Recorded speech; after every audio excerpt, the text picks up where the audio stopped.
Welcome to this episode of Ramadan Reminders. I'm your host, Yusuf Estes. And for the next few minutes, I want to remind myself, and you, and all of us, the importance of this month of Ramadan. Did you know that there are some special days in this month? The whole month is special, without a doubt. So much reward in this month for everything that you do. You might do something and think it only counted once. It might count 10 times, or it might count 70 times, 700, 7,000. You don't know. Maybe even a small thing, just like being kind, sharing with somebody, giving charity, maybe saying a nice word, maybe just ibtisam, smiling in the face of your brother. Maybe that would be the thing to give you such huge rewards with Allah. But did you also know that there's a night called Laylatul Qadr? We've talked about it. You don't want to miss that. And then there's something called the last 10 days of Ramadan. What are those 10 days? Ashara. You know Ashara? That's 10. The last 10 days of Ramadan, it's a custom amongst the Muslims that we learned from the Prophet Muhammad, peace be upon him, to remain in something called itikaf. Itikaf means to stick to something.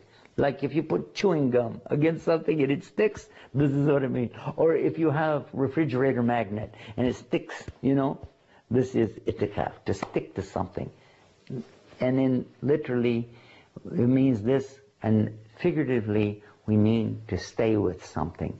And this is to stay inside of the mosque, if you can, if they provide for that where you live, and stay inside of the masjid for those 10 days and nights. Just staying there, not leaving.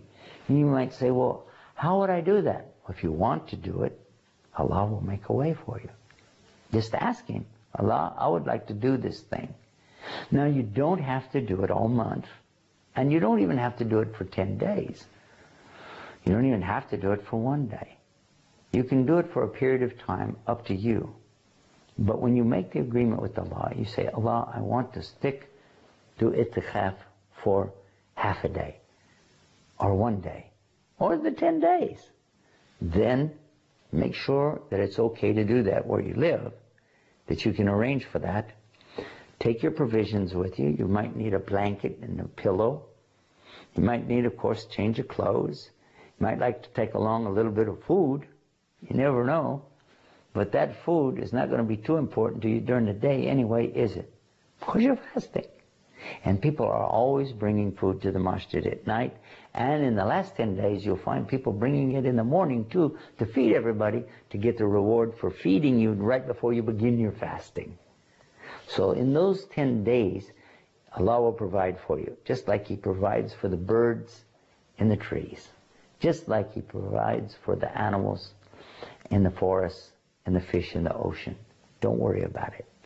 Because you're not there to worry about eating and drinking. After all, that's Ramadan. You're not supposed to do it anyway. Why am I in the masjid? What will I do in these days? Who are you surrounded with? Muslims? Well, yeah. And who is amongst these Muslims? The teachers, the scholars, the knowledgeable people, the imams, the reciters and memorizers of the Quran. And these are the ones that can help you to know what the meaning is of the Quran. These are the ones that can help you pronounce the Arabiya, learn what the Arabic language is, actually learn to read those little squiggly lines in the Quran called the language of Arabic, to be able to pronounce Bismillah, Ar-Rahman, Ar-Rahim, to understand the meaning and understand how to apply it in your life. All of that you could be learning. 10 days and nights in the masjid could just be the thing to turn your whole life around, to get away from some of these bad habits. You know, when I break my fast at night, what happens? Sometimes I make some mistakes. I do some bad things. But if I'm in the Ramadan and in the masjid and in these days, who knows, maybe Allah could cure me of all my bad habits. I hope. Well, we've run out of time for this episode. Final reminder is our website, Ramadan Reminders. That's www.ramadanreminders.com. RamadanReminders.com. Until next time, peace. Assalamu alaikum. بالنور أشرق والهدى رمضان والخير أقبل وارتقى الإيمان. بالنور أشرق والهدى رمضان والخير أقبل وارتقى الإيمان. والمسلمون الصائمون تأهبوا كالجند في سوح الوغى فرسان.